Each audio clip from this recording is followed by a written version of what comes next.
प्यारे बच्चों, आज हम करेंगे प्रश्नावली 1.2। पहले ये 1.3 थी, अब से ये 1.2 हो गई है। और इसका पहला सवाल करेंगे। सबसे पहले सिद्ध कीजिए कि वर्गमूल 5 एक अपरिमेय संख्या है। हमें सिद्ध करना है कि वर्गमूल 5 एक अपरिमेय संख्या है, तो हम इसका उल्टा मान लेते हैं। मान लीजिए ये एक अपरिमेय संख्या नहीं है, तो अपरिमेय नहीं होगी तो वो क्या होगी? परिमेय होगी। तो हम लिखेंगे माना वर्गमूल 5 एक परिमेय संख्या है।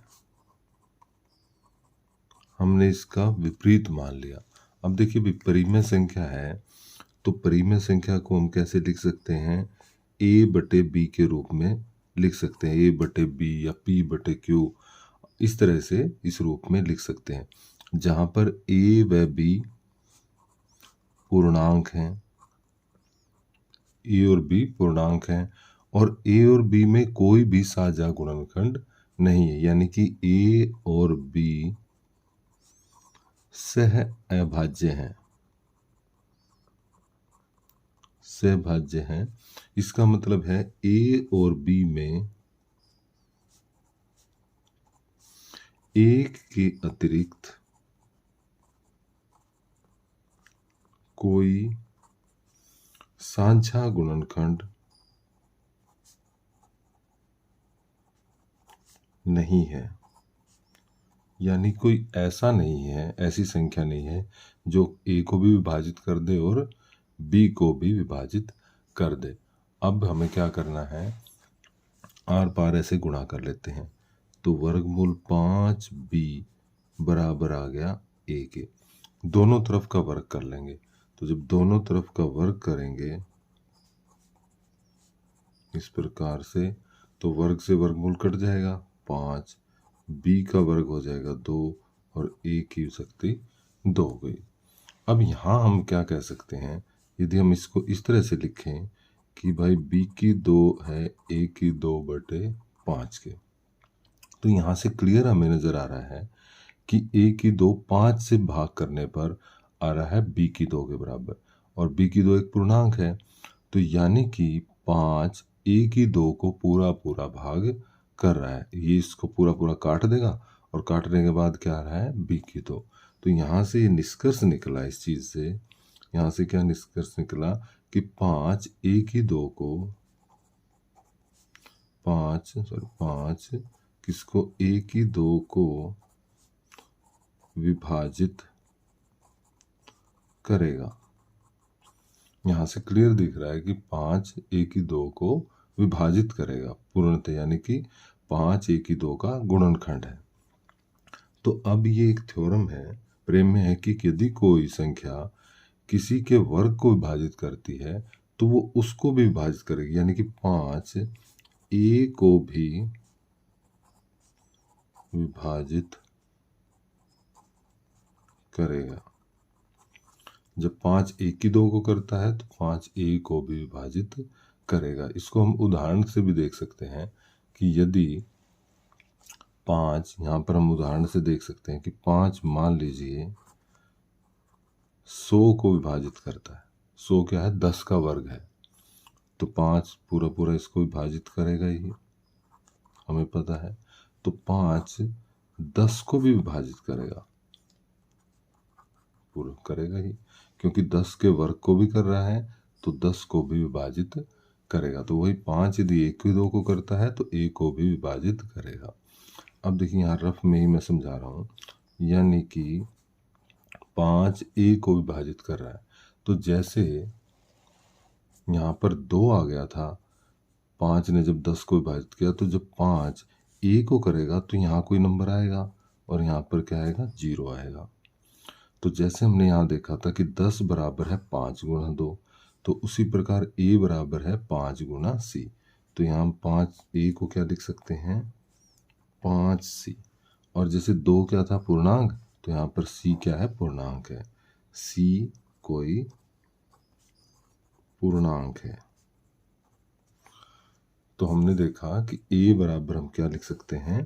5c के लिख सकते हैं, जहां पर c कोई पूर्णांक है। अब a का ये मान हम रख देंगे यहाँ पर और इसको बना देते हैं हम समीकरण नंबर 1। तो a का मान यहाँ पर a का मान समीकरण 1 में रखने पर यहाँ पर रख देते हैं। तो 5b की 2 a की जगह पर 5c, यहाँ पर 5c रख दूंगा, ऐसे रख देना। अब जब हम वर्क करेंगे तो 5b की 2 बराबर इधर आ जाएगा 25c की 2, दोनों तरफ 5 से काटो, 5 से काटेंगे तो b की 2 इधर 5 से काट कर 5 आ गया। तो यहाँ पर c की 2 किसके बराबर आ जाएगा, b की 2/5, ऐसा लिखेंगे। तो ये देखो वैसे ही आ गया जैसे पहले आया था, यहाँ पर जैसे यहाँ पर आया था कि b की 2 बराबर a की 2/5। तो यहाँ से क्या लग रहा है कि 5 b की 2 को पूरा पूरा विभाजित करेगा, 5। तो यहाँ से निष्कर्ष ये निकला कि 5 b की 2 को विभाजित करेगा। तो 5 यदि b की 2 को करता है तो 5 b को भी विभाजित करेगा। तो अभी हमने देखा कि 5 b को विभाजित कर रहा है और पहले हमारा आया था कि 5 a को विभाजित कर रहा था। तो इसका मतलब ये हुआ कि 5 a और b दोनों को विभाजित कर रहा है। तो यहाँ से निष्कर्ष ये निकला 5 a व b दोनों का गुणनखंड है, क्योंकि दोनों को विभाजित कर रहा है। किंतु a व b सह अभाज्य हैं। सहभाज्य मतलब a और b में एक के अलावा कोई भी साझा गुणनखंड नहीं है। लेकिन यहाँ हम कह रहे हैं कि 5 a और b दोनों का गुणनखंड है। यह विरोधाभास है।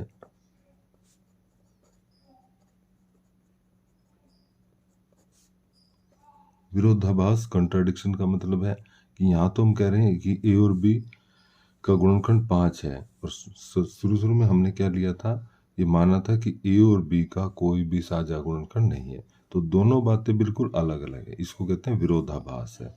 अतः हमारी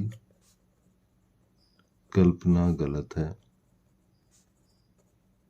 हमने क्या कल्पना की थी कि वर्गमूल 5 जो एक परिमेय संख्या है, अतः वर्गमूल 5 एक परिमेय संख्या नहीं है। अब परिमेय संख्या नहीं है तो कैसी संख्या है, इसलिए वर्गमूल 5 एक अपरिमेय संख्या है।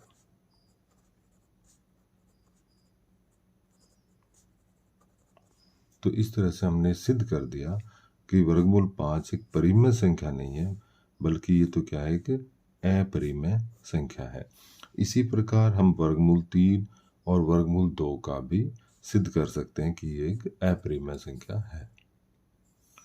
क्वेश्चन नंबर 2 प्रश्नावली 1.2 का सिद्ध करना है कि 3 जमा 2 वर्गमूल 5 एक अपरिमेय संख्या है। तो इस तरह के क्वेश्चन का अलग मेथड है, जैसे कि वर्गमूल 2, वर्गमूल 3 और वर्गमूल 5। ये एक तरह के क्वेश्चन हैं, ये एक कैटेगरी में आते हैं जिनमें केवल एक ही नंबर होता है वर्गमूल के अंदर। और इस तरह के जिनमें एक से ज़्यादा नंबर होते हैं उनका थोड़ा सा अलग मेथड रहता है। तो उनमें भी स्टार्टिंग उसी तरह से होती है कि माना 3 जमा 2 वर्गमूल 5 एक परिमेय संख्या है। स्टार्ट वैसे ही करना है, अपरिमेय सिद्ध करना है तो उल्टा ले लेना है कि एक परिमेय संख्या है। अब भाई परिमेय संख्या है तो इसको हम लिख सकते हैं a/b के रूप में, और ए और बी क्या है, जहां पर ए व बी पूर्णांक है, बी 0 के बराबर नहीं है, क्योंकि बी 0 हो गया तो ये अपरिभाषित हो जाएगा। और ए व बी का कोई साझा गुणनखंड नहीं है, साझा गुणनखंड नहीं है, अर्थात ए व बी सह अभाज्य हैं। सहभाज्य होते हैं जिनमें कि ए के अलावा कोई भी साझा गुणनखंड नहीं होता। तो ए और बी ऐसे हैं, यानी ऐसी कोई संख्या नहीं है जो ए और बी दोनों को विभाजित कर दे। अब यहाँ पर इनको हमें इस तरह से अरेंज करना है कि वर्गमूल 5 एक तरफ रह जाए और बाकी सभी संख्याएं दूसरी साइड यानी राइट हैंड साइड पे चली जाए। तो इस प्रकार लिखेंगे 3 जमा, एक बार तो ऐसे लिख लेते हैं, बराबर ए बटे बी। पहले 3 को ले जाएंगे तो यहाँ ले जाने से माइनस का आ जाएगा इस प्रकार से, और 2 वर्गमूल 5 बराबर यहाँ इनका बी लघुत्तम लेंगे तो ए घटा 3b। अब इस 2 को भी नीचे लेके जाएंगे तो वर्गमूल 5 ए घटा 3b बटे में 2b आ जाएगा। अब यहाँ पर हम देखेंगे कि हमारी दोनों साइड में एक तरफ वर्गमूल आ चुका है। अब हम लिखेंगे कि भाई राइट हैंड साइड यानी कि ये पक्ष, दायां पक्ष एक परिमेय संख्या है। परिमेय संख्या क्यों है? पूर्णांक बटे पूर्णांक के रूप में लिखा हुआ है। अंश भी पूर्णांक है और हर भी पूर्णांक है, जबकि हमारी लेफ्ट हैंड साइड यानी कि वर्गमूल 5 एक अपरिमेय संख्या है। तो एक पक्ष तो हमारा परिमेय है जबकि एक पक्ष कैसा है? अपरिमेय है, और अपरिमेय परिमेय के बराबर नहीं हो सकता। एक परिमेय संख्या अपरिमेय के बराबर नहीं हो सकती।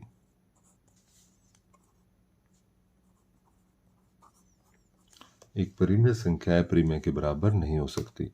तो लिखेंगे अतः हमारी कल्पना गलत है, अतः हमारी कल्पना गलत है। हमने क्या कल्पना करी थी कि जो हमारा स्टार्टिंग नंबर था 3 जमा 2 वर्गमूल 5 एक परिमेय संख्या, हमने उसकी कल्पना कर ली थी, मान लिया था।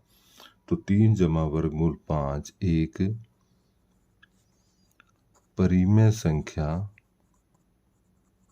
नहीं है। ये हमारी कल्पना गलत हो गई, ये परिमेय नहीं है, अपितु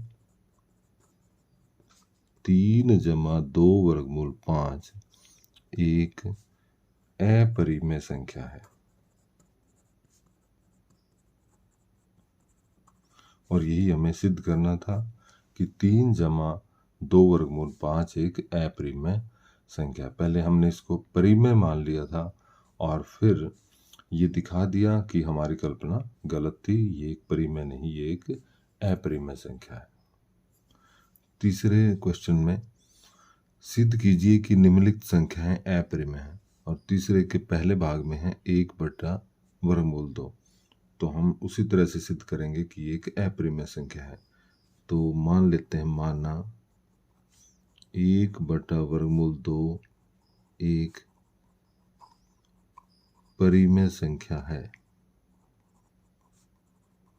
हमने इसका विपरीत मान लिया कि ये अपरिमेय हमें सिद्ध करना था और एक परिमेय संख्या है। तो जब परिमेय संख्या है तो 1/वर्गमूल 2 को हम लिख सकते हैं a/b के रूप में, जहां पर a व b पूर्णांक हैं, b 0 के बराबर नहीं है और a और b में 1 के अतिरिक्त कोई साझा गुणनखंड नहीं है। अर्थात ये दोनों संख्याएं ऐसी हैं कि किसी भी संख्या को एक को छोड़ दें तो दोनों संख्याएं किसी एक संख्या से विभाजित नहीं होती। उसको कहते हैं हम सहभाज्य, यानी कि a और b सहअभाज्य पूर्णांक हैं। इस प्रकार से लिखना है। तो अब यहाँ पर 1/वर्गमूल 2 बराबर है a/b के, तो हम इसको पलट लेंगे और वर्गमूल 2/1 आ जाएगा b/a के। अब यहाँ पर हम लिखेंगे कि देखिए जो हमारी राइट हैंड साइड है b/a, ये एक परिमेय संख्या है। क्यों है परिमेय संख्या? क्योंकि पूर्णांक बटे पूर्णांक के रूप में लिखी हुई है, जबकि हमारी लेफ्ट हैंड साइड यानी कि वर्गमूल 2 एक अपरिमेय संख्या है। तो एक साइड परिमेय है और एक साइड अपरिमेय है, किंतु एक परिमेय संख्या एक अपरिमेय संख्या के बराबर नहीं हो सकती। कभी भी एक परिमेय संख्या अपरिमेय के बराबर नहीं हो सकती। अतः हमारी कल्पना कि 1/वर्गमूल 2 एक परिमेय संख्या है गलत है। जो हमारी कल्पना थी कि हमने मान लिया था 1/वर्गमूल 2 एक परिमेय संख्या, वो गलत है। अपितु 1/वर्गमूल 2 एक अपरिमेय संख्या है। पहले हमने गलत मान लिया था, वो परिमेय मान लिया था, जो कि परिमेय नहीं, ये कैसी संख्या है? एक अपरिमेय। ये हमें सिद्ध करना था कि 1/वर्गमूल 2 एक अपरिमेय संख्या है। तीसरे का दूसरा भाग 7/5 को भी अपरिमेय संख्या सिद्ध करना है। तो माना 7/5 एक परिमेय संख्या है, और जब ये परिमेय संख्या है तो हम इसको लिख सकते हैं a/b के रूप में, जहां पर a व b पूर्णांक हैं, b 0 के बराबर नहीं है और a व b का कोई साझा गुणनखंड नहीं है, यानी a और b सहभाज्य हैं। अब यहाँ पर हमें वर्गमूल 5 को एक तरफ रखना है, 7 को यहाँ से हटाना पड़ेगा। तो इस तरह लिखेंगे वर्गमूल 5 बराबर 7 को नीचे ले आएंगे तो ये इस प्रकार बन गया। वर्गमूल वाली संख्या एक तरफ और बिना वर्गमूल की संख्या एक तरफ रख ली जाएगी। और यहाँ पर लिखेंगे कि हमारी राइट हैंड साइड दायां पक्ष a/7b, a/7b लिखा हुआ है, पूर्णांक बटे पूर्णांक, पूर्णांक बटे पूर्णांक है तो एक परिमेय संख्या है, एक परिमेय संख्या है। जबकि हमारी जो लेफ्ट हैंड साइड है, बायां पक्ष, वर्गमूल 5 एक अपरिमेय संख्या है।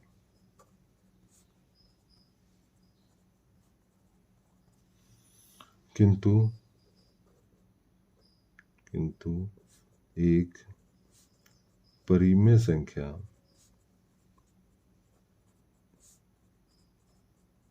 अपरिमेय संख्या के बराबर नहीं हो सकती।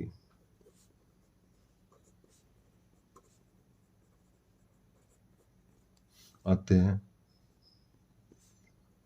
हमारी कल्पना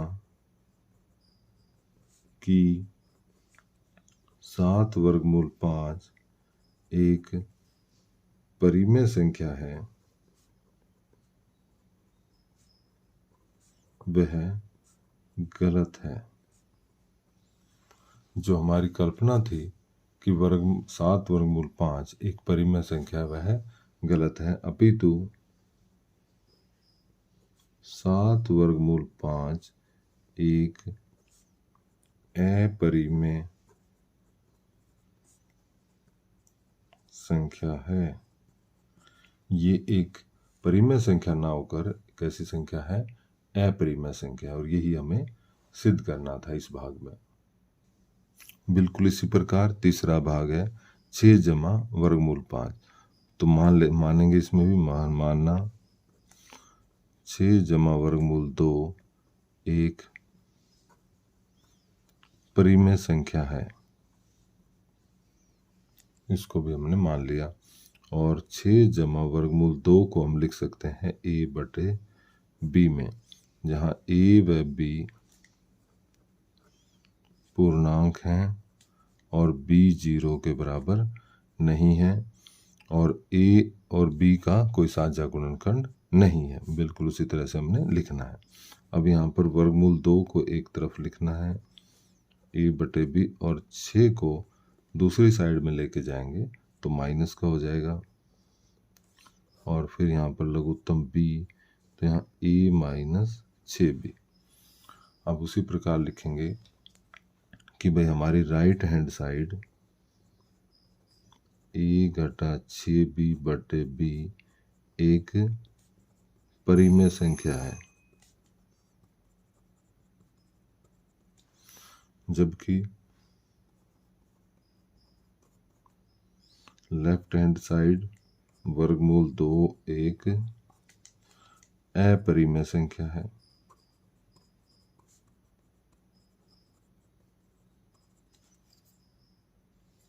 तो लिखेंगे किंतु एक परिमेय संख्या एक अपरिमेय संख्या